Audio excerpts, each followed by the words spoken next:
Hello, I'm Alma Angeles, and you're watching Eagle News International. Now to the headlines. The National Disaster Risk Reduction and Management Council said the number of deaths caused by the onslaught of Tropical Storm Dante has risen to 9 and one person remains missing. Malacanang announced that all individuals who are fully vaccinated against the COVID-19 disease in the Philippines can leave and enter the country with shorter quarantine period of 7 days upon return. One of Germany's leading Catholic bishops, Cardinal Reinhard Marx, says he had offered Pope Francis his resignation over the church's child sex abuse scandals. And on Monday, June 7, NASA's Juno spacecraft will come within 645 miles of the surface of Jupiter's largest moon, Ganymede.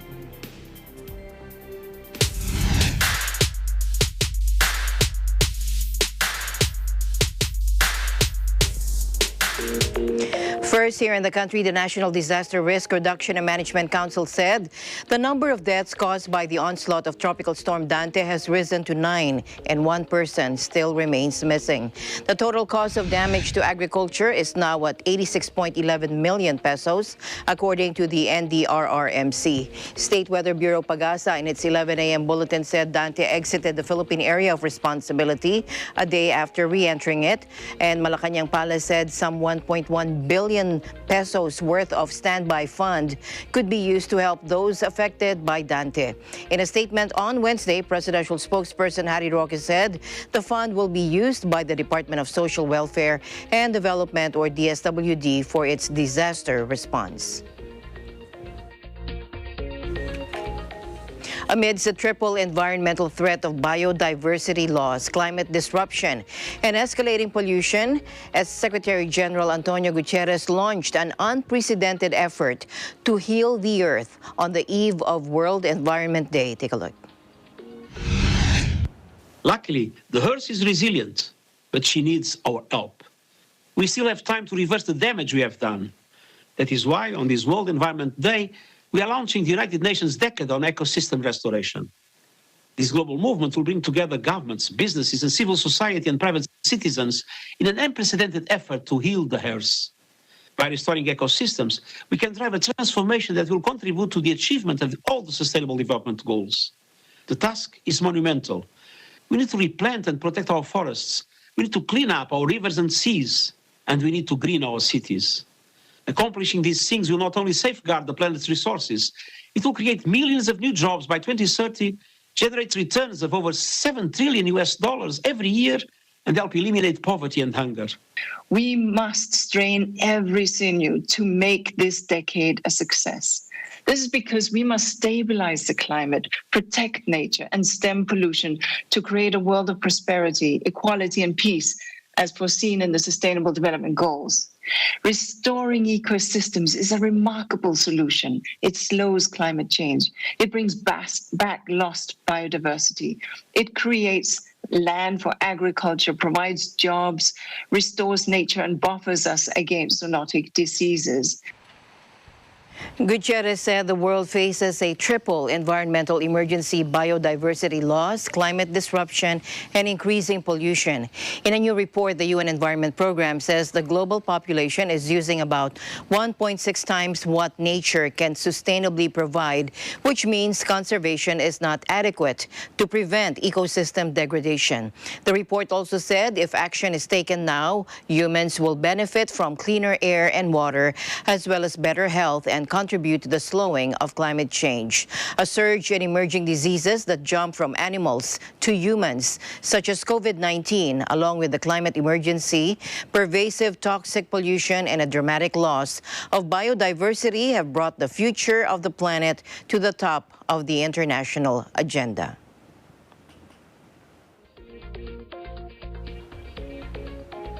In other environment news, the administration of President Joe Biden announced it would restore protections under the Endangered Species Act, a law credited with saving iconic animals like the gray wolf and bald eagle, which were loosened by his predecessor, Donald Trump.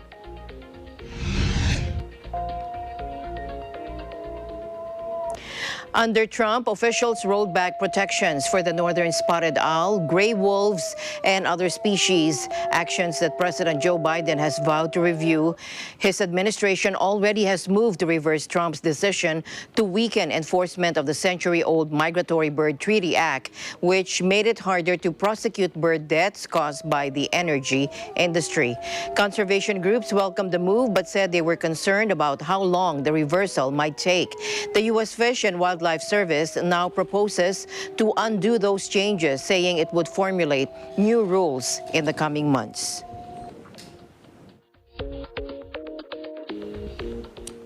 Environmentalists on Friday sued the Sri Lankan government and operators of a container ship loaded with chemicals and plastic that burned offshore for almost 2 weeks as international experts prepared to deal with a possible oil spill. The Private Center for Environment Justice, or CAJ, petitioned the Supreme Court, alleging that local authorities should have been able to prevent what they called the worst marine disaster in Sri Lanka's history. The Singapore-registered MV Express Pearl has been slowly sinking into the Indian Ocean since Wednesday after a fire that raged for 13 days within sight of the coast. Now, tons of microplastic granules from the ship have swamped an 80-kilometer stretch of beach, which has been declared off limits for residents. Fishing in the area was also banned. It said the crew knew of an acid leak on May 11, long before entering Sri Lankan waters, and local authorities should not have allowed the vessel in. The vessel was carrying 81 containers of dangerous cargo, including acids and lead ingots. Sri Lankan authorities believe the fire was caused by a nitric acid leak, which the crew apparently knew about 9 days before the blaze started.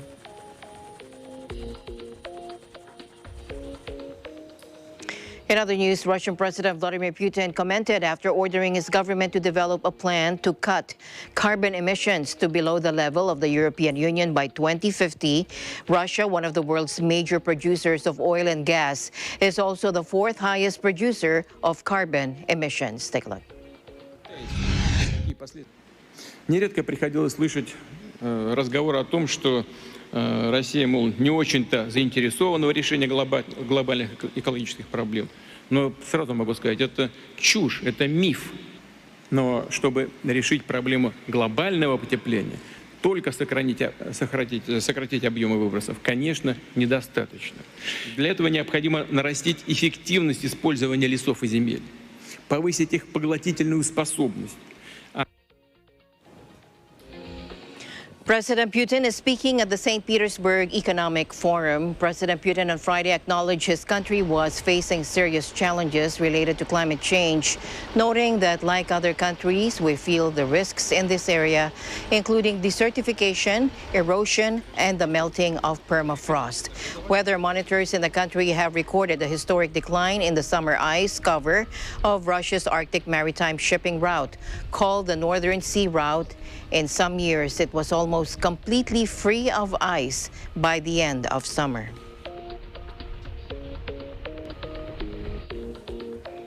Russian President Vladimir Putin said he hoped to improve deeply damaged relations with the United States when he holds his first summit with his U.S. counterpart, Joe Biden, later in the month. The face-to-face meeting in Geneva on June 16 comes amid the biggest crisis in ties between the two countries in years, with tensions high over a litany of issues, including hacking allegations, human rights, and claims of election meddling. Take a look.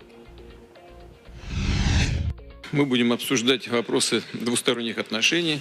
Я исхожу из того, что мы должны попытаться найти пути урегулирования этих отношений. У нас нет разногласий с Соединенными Штатами. У них есть только одно разногласие. Они хотят сдерживать наше развитие. Говорят об этом публично.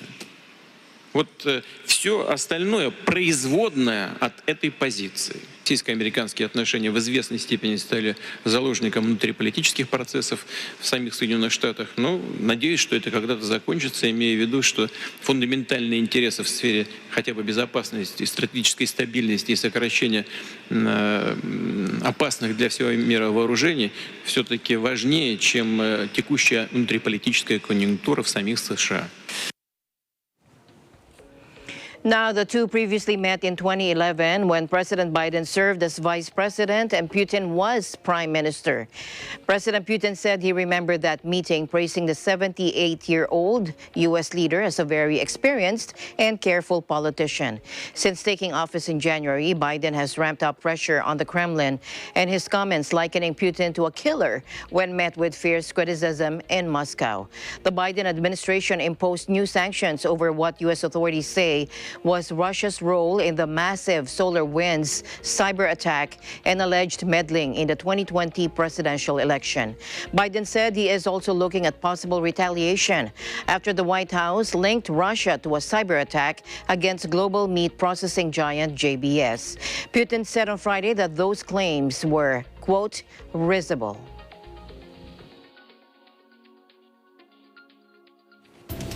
And the news continues here on Eagle News. We'll be right back.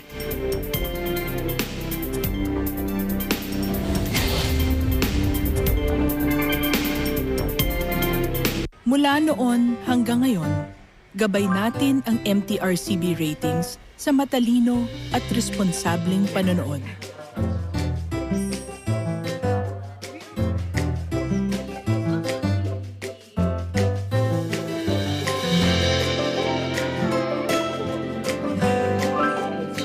Sa tamang pagsunod sa MTRCB ratings, ginagawa nating ligtas at makabuluhan ang panonood ng bawat miyembro ng pamilyang Pilipino. Lumipas man ang panahon, hanggang may pamilyang Pilipino, andyan ang MTRCB. Tawagin na natin ang pinakagwapo, napakagwapo, ladies and gentlemen. Let us all welcome Victor Wood! Nagustuhan nila Direk at Sir Orly yung performance nyo. Kaya sa next episode, mag-partner na kayo. Record ka ang sarili mong album.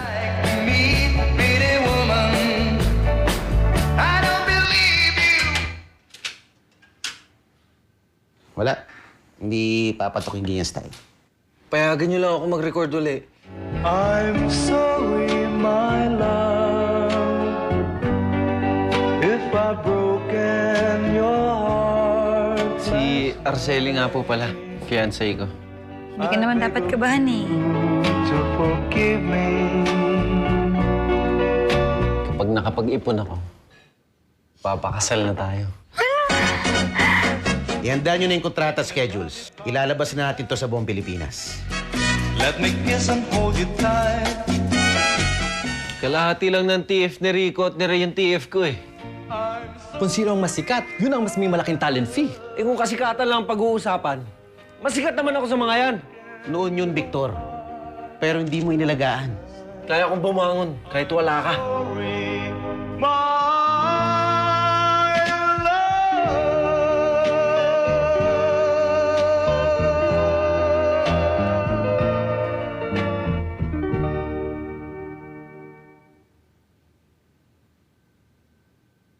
Mga Pinoy artists na hinahangaan natin ng tinig. Kita malimutang tuluyan.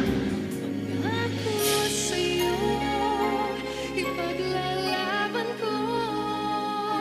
Follow your dream, the courage found within. Ang dami-daming bagay na hindi naman kailangan. Now that you're gone, kung pwede lang naman, Kat nariyan ka. Makulit ka, makulit ka, makulit, di ako makakona.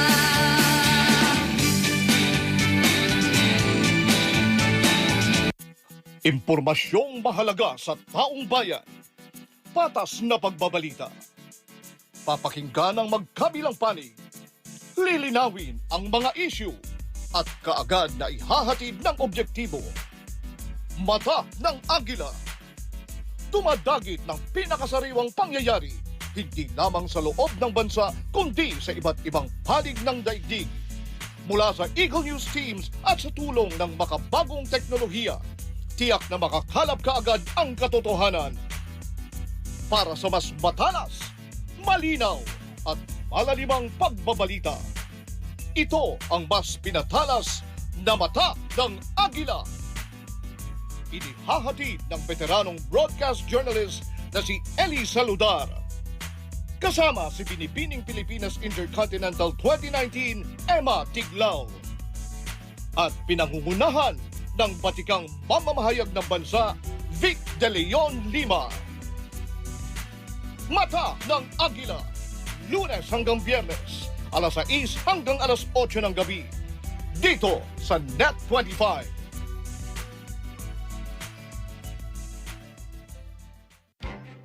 Events happen around us all the time, in our community, in our country, around the world. Events that affect people, move communities, or simply inspire us. Interesting events that people need to know. In these interesting times, we continue to be a competent partner in delivering news about these events. Fast, accurate, balanced. Eagle News, because we live in interesting times.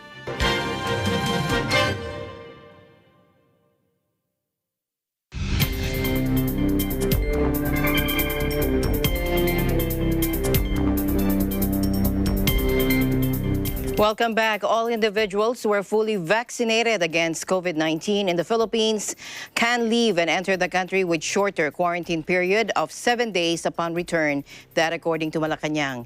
The new rule was contained in the Interagency Task Force for the Management of Emerging Infectious Diseases latest guidelines on inbound international travel to any port of the Philippines of all fully vaccinated individuals who have been inoculated in the country. Presidential spokesperson Harry Roque said this in a press statement. He also said the fully vaccinated individual must carry his or her vaccination card, which must be verified prior to departure and must be presented to a Bureau of Quarantine representative for re-verification at the Department of Transportation one-stop shop upon arrival in the country. Instead of spending 10 days in an isolation facility and observing 4-day home quarantine, the fully vaccinated individuals who wish to return to the country will just undergo a 7-day facility-based quarantine upon arrival. He also said the reverse transcription polymerase chain reaction or RT-PCR testing will only be done in case the fully vaccinated individual manifests COVID symptoms within the 7-day quarantine. Vaccines administered to individuals in the Philippines should either be covered by the Food and Drug Administration's emergency use authorization or compassionate special permit according to the IATF Resolution 119 approved on Thursday. And Portugal will be removed from England's so-called green list, allowing quarantine-free travel between the two countries, according to the UK government, in a move slammed by Lisbon and Britain's tourism sector. Scotland, Wales, and Northern Ireland announced the same rule would also apply to their travelers. The UK government said it ordered the change to Portugal's status because its infection rate had nearly doubled since the last review in mid-May, when Britain lifted a ban on non-essential international travel. The move could prove highly disruptive to thousands of British holidaymakers after Portugal was the only European nation placed on the green list when it was first unveiled last month. The Portuguese Foreign Ministry reacted angrily, tweeting, quote, "We take note of the British decision to remove Portugal from the travel green list, the logic of which we cannot understand," unquote.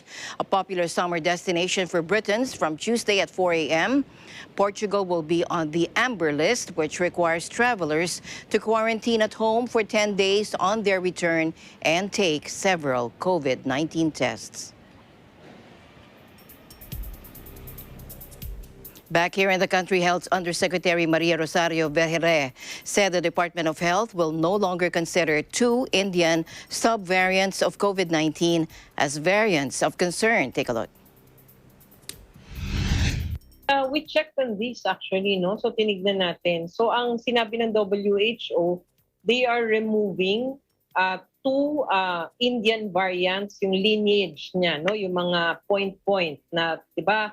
Ang variant of concern ng Indian variant is B1.617.2. Yan yung variant of concern. So meron pang mga ibang lineage ang Indian variant na lumalabas sa classification na sinasubmit ng ibang bansa. Yan po yung tinanggal nila, dalawa dyan. But the UK variant and the South African variant remains to be a variant of concern at kasama pa dun sa listahan ng WHO.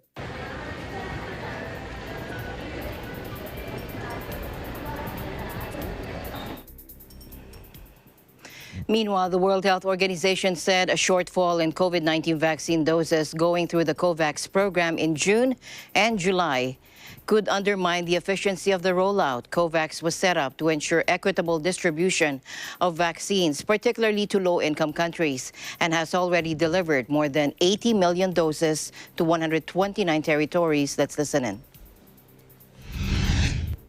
This week, we will see over 2 billion doses. We'll probably pass the 2 billion doses if we have not already passed it, landmark in terms of number of doses of this vaccines, new COVID vaccines that have actually been developed.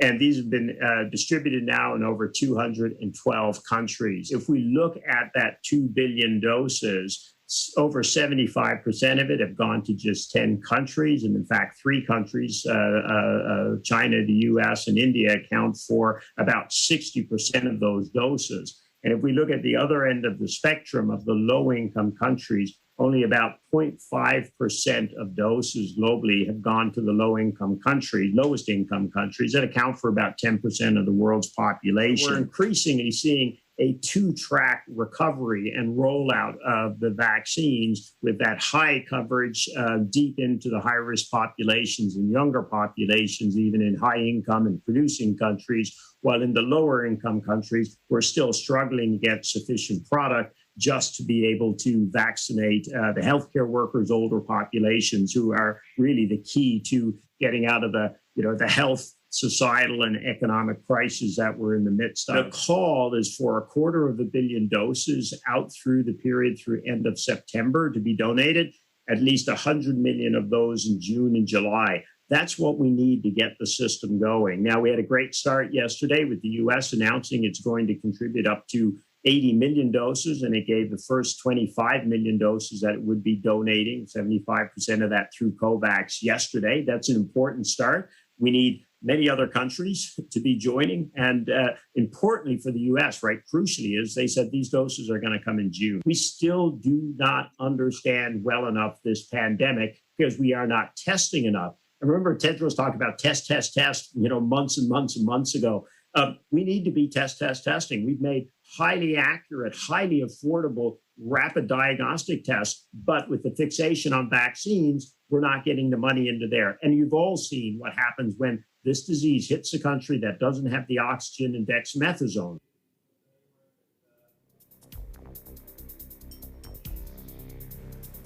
Meanwhile, British Health Secretary Matt Hancock said that the UK has already made the AstraZeneca vaccine available at cost for low-income countries, and that, quote, you don't need an IP waiver in order to do that. Hancock and other G7 health ministers have met in Oxford in southern England ahead of next week's G7 summit. Let's listen in. The biggest contribution that the UK has made already to vaccination around the world is, of course, making sure that the Oxford AstraZeneca vaccine is available at cost right across the world. 500 million doses of Oxford AstraZeneca vaccine have already been delivered, the majority in low and middle income countries. That's out of the 2 billion the vaccine doses that have been delivered in total. As and when the UK has excess doses of vaccine, then if we don't need them, we'll make sure they're available to others. But at the moment, we don't have any excess doses, because as soon as the doses are available for the UK, we get them injected into British arms.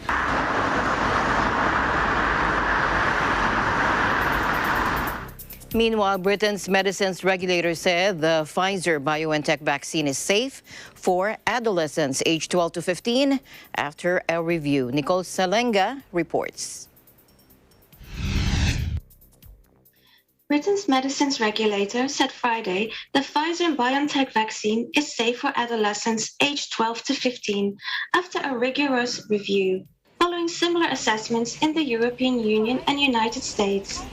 The Medicines and Healthcare Products Regulatory Agency, MHRA, approved the two-shot jab following clinical trials among younger age groups, saying the vaccine had met the expected standards of safety, quality, and effectiveness. A government committee on vaccination will now decide if and when to begin administering doses to the age bracket. So far, it has promptly followed all MHRA rulings on vaccines offered by Pfizer and other companies. We have carefully reviewed clinical trial data in children aged 12 to 15 years and have concluded that the Pfizer-BioNTech COVID-19 vaccine is safe and effective in this age group, and that the benefits of this vaccine outweigh any risk, MHRA Chief Executive Juno said. Rain added the UK's surveillance regime for monitoring the safety of all approved COVID-19 vaccines would now include those aged 12 to 15 receiving doses. The British regulator's approval follows that of the European Medicines Agency and US Food and Drug Administration last month for the younger cohort to receive the Pfizer-BioNTech jab. The United States has started administering the vaccine to adolescents, while EU members are set to do so this month. Britain was the first Western country to start a mass immunization drive in December. More than 3/4 of adults have received at least a single dose. Reporting from London, United Kingdom, I am Nicole Salenga. We live in interesting times. Now, Filipinos who have taken their first dose of vaccine must get the required second shot to achieve full protection against the COVID-19. That according to the Department of Health. Today, let's listen in. Ito pong visa na tinatawag natin, you only get the maximum potential of the vaccine if you get the 2 doses. So kung makikita ho natin yung mga resulta ng mga studies na ginagawa, makikita natin, first dose, bibigyan ka ng, for example lang po, yung Secraki, 60%, tapos pag nag-second dose, nagiging 90+%. So halimbawa po, naka-first dose lang kayo, yung ibibigay sa inyong protection ay mababa pa lang ho, compared kung kukunin mo yung second dose na makakakuha ka ng almost 100% protection from severe infections and dying and hospitalizations. So we encourage everybody na dapat 2 doses po ang makuha nyo sa bakuna para makuha nyo po yung full protection itong ibinibigay sa inyo. Now, the DOH Undersecretary assured that the DOH will provide more support to allow LGUs to conduct house-to-house vaccinations. And based on the June 4 data of the National Task Force against COVID-19, about 1.25 million individuals have been fully vaccinated with the CoronaVac. In other news, a 7-hour breakdown of emergency phone line numbers in France was linked to up to 4 deaths on Thursday, including that of a 63-year-old man who needed an ambulance after suffering a heart attack. Many distressed people found themselves unable to reach emergency medical, police, or fire numbers, or had their calls cut off mid-conversation from around 5 p.m. until midnight on Wednesday. National telecom operator Orange has acknowledged responsibility for the problems, with Chief Executive Stefan Richard offering his deepest apologies after being summoned to the Interior Ministry to explain the breakdown. The investigation has been opened. The turmoil came with France still in its 3rd coronavirus wave, with around 8,000 new cases and 70 deaths in hospital reported in the last 24 hours. France has separate numbers for ambulances, police, and fire services, 15, 17, and 18, as well as a universal European emergency number, which is 112.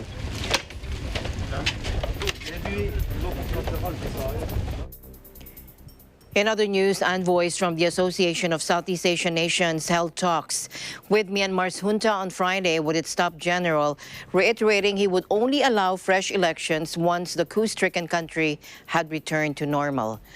Erwin Peihin Yusof, Brunei's second minister and Foreign Affairs and ASEAN Secretary General Lim Jock Hoi, held discussions with the junta leader, Min Aung Hlaing. The junta's information team said in a statement, the top general said the junta would hold fresh elections when the situation has returned to normal, according to the statement, without providing details. The junta has previously said it would hold elections within 2 years. ASEAN has led diplomatic efforts to resolve the crisis in Myanmar, but the regional bloc is not known for its diplomatic clout, and observers have questioned how effectively it can influence events in the country.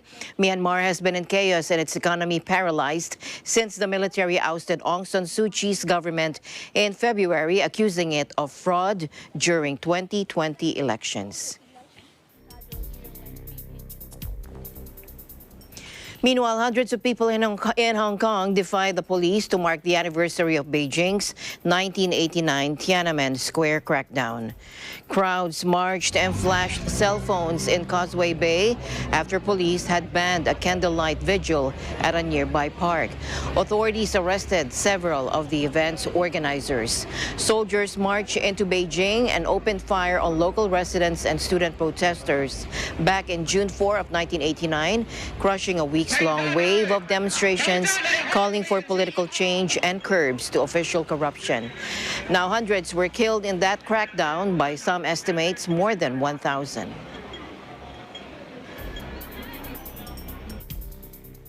In other news, one of Germany's leading Catholic bishops, Cardinal Reinhard Marx, said he had offered Pope Francis his resignation over the church's child sex abuse scandals. The stunning decision came after the church in Germany, like in many places elsewhere, was shaken by allegations of wide-ranging abuse by clergymen against minors. Take a look. Diese Bitte Amtsverzicht, das möchte ich unterstreichen, ist eine ganz persönliche Entscheidung, die ich in meinem Gewissen getroffen habe, die ich überlegt habe, nur im ganz kleinen Kreis beraten habe. Aber je mehr ich darüber nachgedacht habe in den letzten Wochen, vor allen Dingen in der österlichen Zeit, war mir klar, es muss sein. Slamming colleagues who refuse to believe there is a shared responsibility in this respect. Mr. the priest said the church was at a dead end. He also added that he hoped his resignation would set a sign for a new beginning for the Catholic Church. Germany's Catholic Church has been rocked by a string of reports in recent years which have laid bare the extent of sexual abuse of children by clergymen. A study commissioned by the German Bishops' Conference under Marx's presidency and released in 2018 showed that 1,670 clergymen had committed some type of sexual attack against 3,677 minors, mostly boys, between 1946 and 2014. However, its author said the actual number of victims was almost certainly much higher. Germany's Catholic Church counted 22.6 million members in 2019, but the number is 2 million fewer than in 2010 when the first major wave of pedophile abuse cases came to light.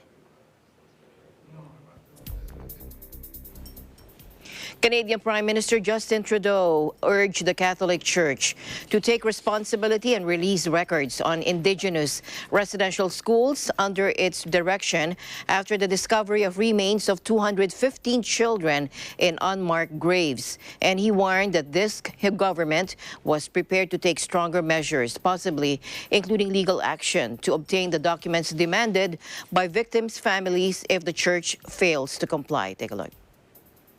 I want to talk about the heartbreaking news that 215 children were found buried at the former Kamloops residential school. 215 children. Think of their loving families that they were ripped away from. Think of the communities that never saw them again. All of that was taken away. These were children who deserved to be happy. Most of all, they deserved to be safe. As a dad, I can't imagine what it would feel like to have my kids taken away from me. And as Prime Minister, I am appalled by the shameful policy that stole Indigenous children from their communities. As a Catholic, I am deeply disappointed by the position that the Catholic Church has taken now and over the past many years.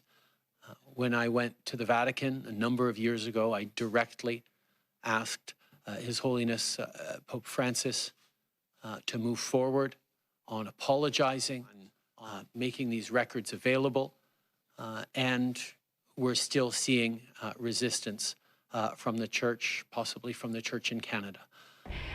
The discovery here in Kamloops is traumatizing people in other First Nations across the country, and they're wondering about their own land.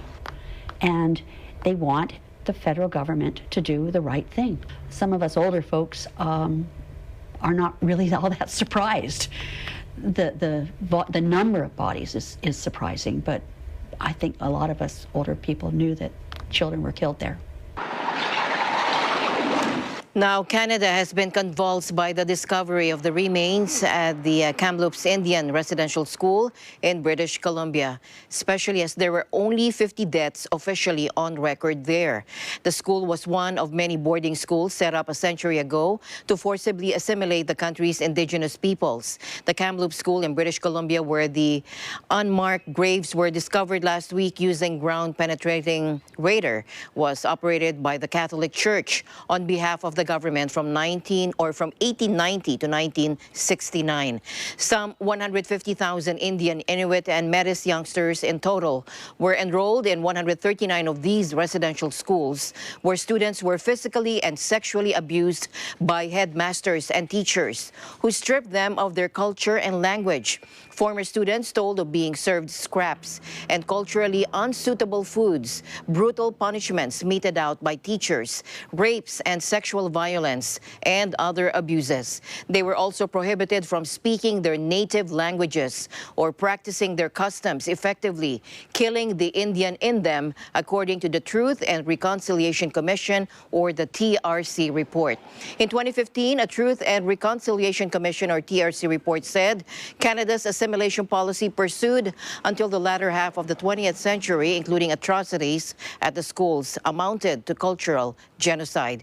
Now, those experiences are blamed now for a high incidence of poverty, alcoholism, and domestic violence, as well as high suicide rates in Indigenous communities. And Eagle News will be right back. Stay tuned.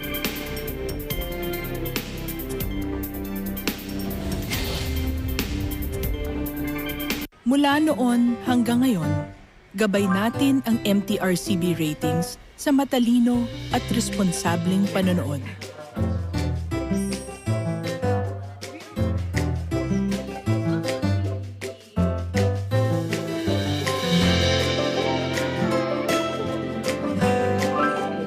Sa tamang pagsunod sa MTRCB ratings, ginagawa nating ligtas at makabuluhan ang panonood ng bawat miyembro ng pamilyang Pilipino. Lumipas man ang panahon, hanggang may pamilyang Pilipino, andyan ang MTRCB. Ang pagmamahal sa kapwa, maging anuman ang lahi o ang pananampalataya nito, ay pinakamahalagang katangian ng naniniwala at umiibig sa Diyos.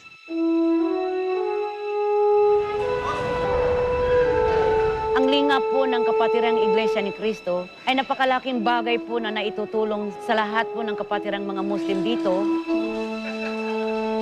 Napakalaking tulong, napakalaking bagay. Sobrang tuwa namin at lalong-lalong mga kababayan namin na naghihirap sa buhay sa ngayon. Aking pagpasalamat namin sa Kapatiran Iglesia, lalo-lalo na kay Minister Eduardo Manalo. Because hindi naman nagsawa siya almost 30 years na hindi niya nalilimutan yung compound.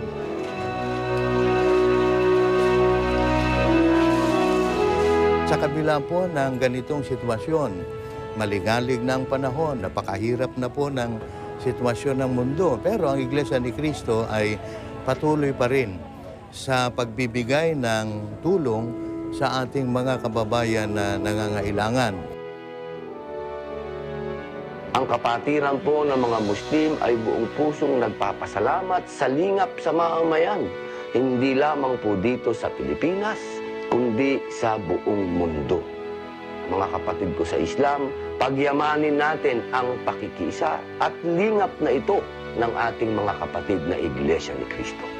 At magbunga ito ng pagbubuklod at pag-unlad nating sabay-sabay, anuman ang ating pananampalataya.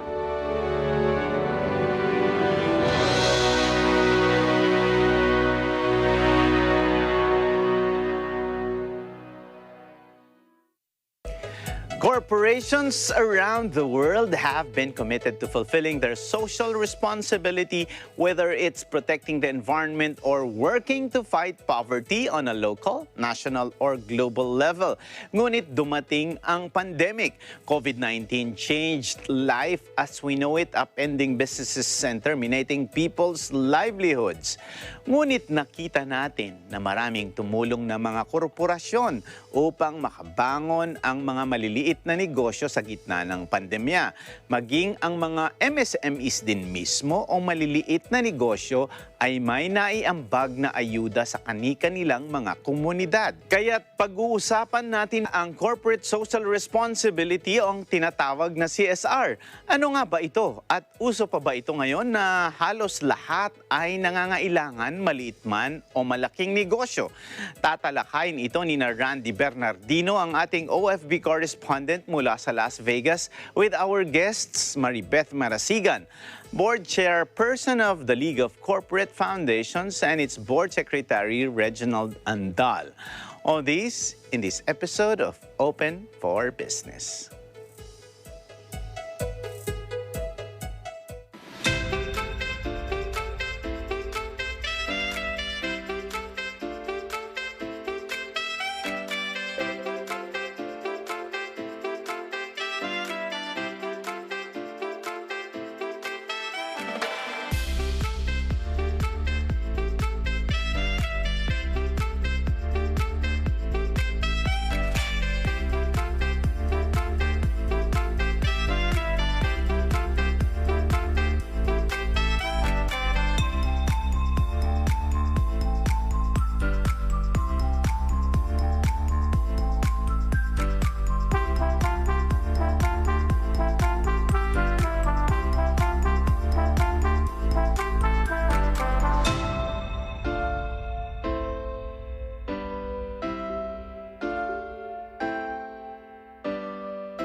Welcome back. The deceleration of the domestic inflation rate, which is steady at 4.5% last May, depends on the normalization of pork supply with the help of the temporary tariff cut on imported pork. Bangko Sentral ng Pilipinas Governor Benjamin Diokno, in a message to reporters on Friday, said last month's inflation print is within their 4% to 4.8% projection for the month and is in line with their expectations of an elevated rate during the quarter because of pork supply constraints and high oil prices. He, however, reiterated monetary authorities' forecast of inflation deceleration to within the 2% to 4% target band starting in the second half of the year until 2022 once supply stabilizes. With the rate of price increases steady for the third consecutive month last May, average inflation to date stood at 4.4%. Monetary authorities project inflation to average at 3.9% this year. Mr. Diokno said central bank officials are of the view that risks to the inflation outlook are broadly balanced.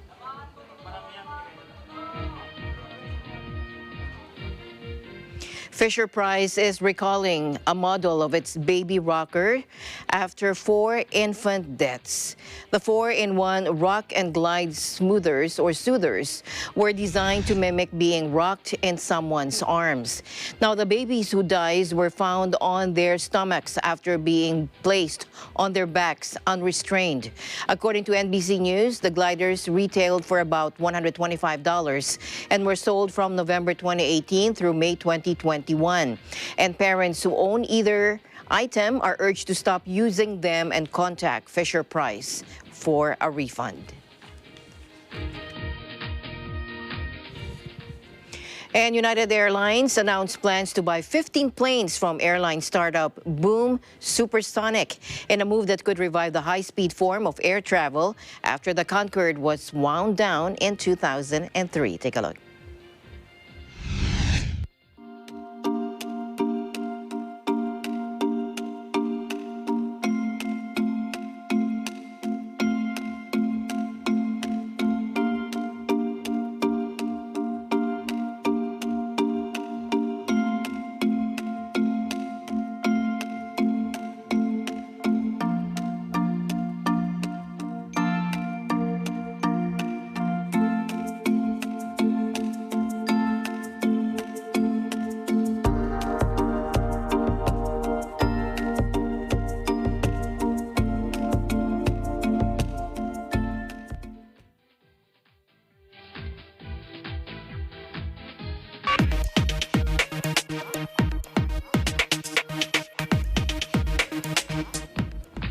Former U.S. President Donald Trump said his 2-year ban by Facebook was an insult to voters as he signaled he sees himself making a return to the White House. Facebook's ruling is an insult to the record-setting 75 million people, plus many others, who voted for us in the 2020 rigged presidential election. Trump said in a brief statement, renewing his false claims that last November's race was stolen from him. They shouldn't be allowed to get away with this censoring and silencing, and ultimately we will win. Our country can't take this abuse anymore, unquote. Trump was kicked off the world's largest social media platform in January when Facebook accused the Republican leader of stoking a deadly riot that month at the U.S. Capitol. Other media websites like Twitter also blocked him, but Facebook's 2-year ban means the brash billionaire could be back on the platform by January 2023, early in the run-up to the 2024 presidential election.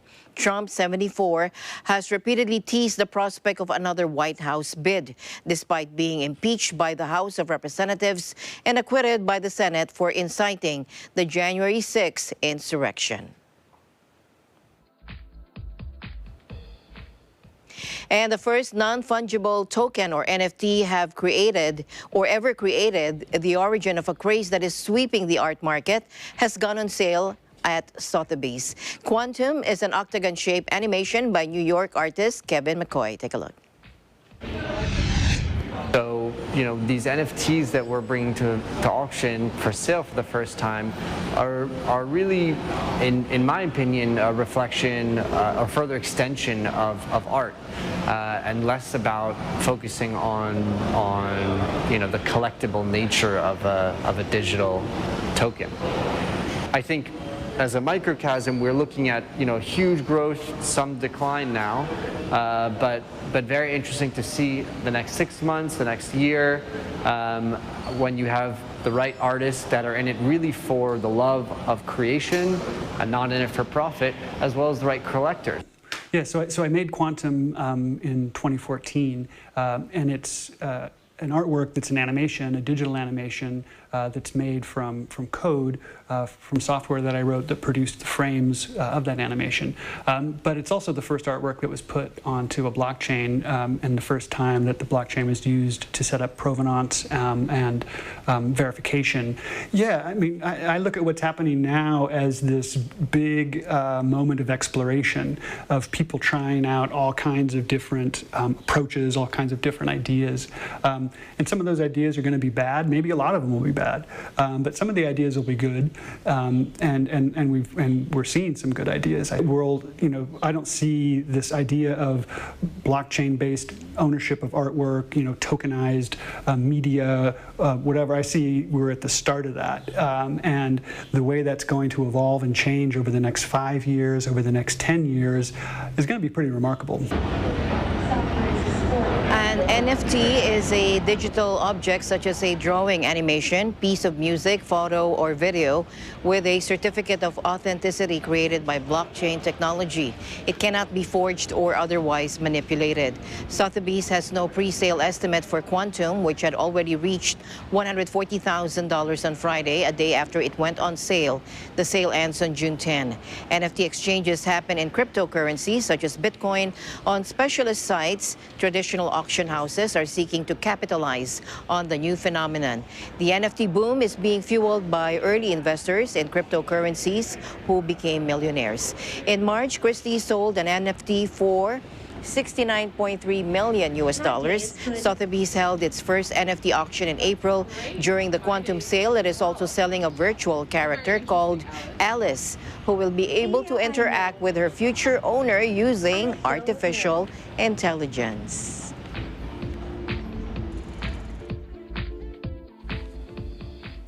Now on Monday, June 7, NASA's Juno spacecraft will come within 645 miles of the surface of Jupiter's largest moon, the Ganymede.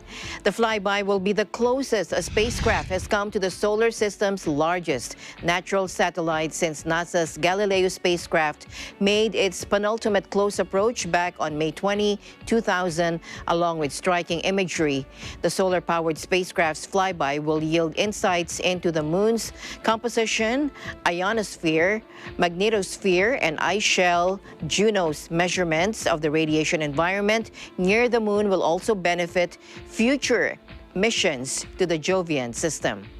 Now, Ganymede is bigger than the planet Mercury and is the only moon in the solar system with its own magnetosphere, a bubble-shaped region of charged particles surrounding the celestial body.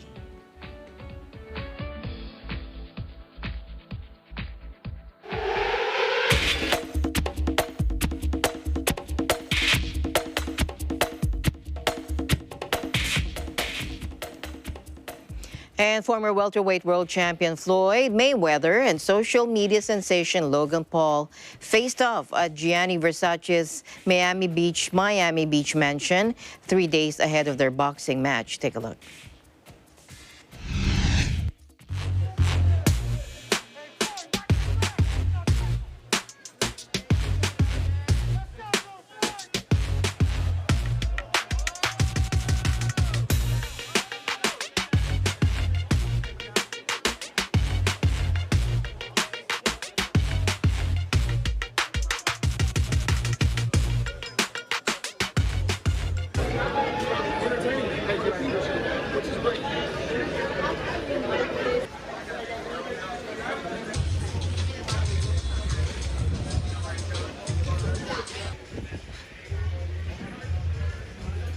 The bell's gonna ring, I'm literally gonna say it loud, I'm gonna go, this is crazy. Until I'm in the ring, until I'm fighting, until I'm sparring, people don't realize that I actually got good at the sport. And I'm gonna say it again till Sunday, and people are gonna be surprised. I'm not out robbing, killing, I'm just having fun, doing what I like to do. I'll retire, but I didn't retire from entertaining, and I didn't retire from making money. Let's go!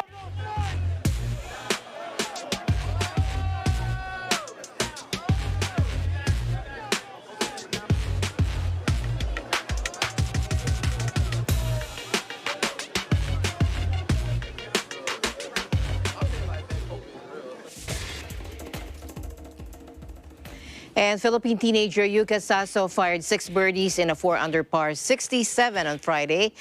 U.S. time to seize a one-shot lead over former champion Lee 6 Jong-yun at the halfway stage of the U.S. Women's Open. Saso, 19 and a two-time winner on the Japan LPGA Tour, rolled in a long birdie putt at her final hole, the par 3 8th on the imposing lake course at Olympic Club, to finish 36 holes at 6 under par 136. She walked off the course with a two-shot lead, but Lee 6, whose only LPGA Tour title is her 2019 U.S. Open triumph, stormed home with 4 of her 5 birdies on the back nine in a 4 under 67 for 137. The South Korean reeled off 3 straight birdies at 15, 16, and 17, but missed a 12-footer at the 18th for a share of the lead. Saso is playing just her 3rd major, but she has experience to draw on of contending on the LPGA Tour. She held a 2-shot lead through 36 holes at the Lot Championship back in April. She said the key to hitting out of the dense rough at the Olympic was to not try to do much.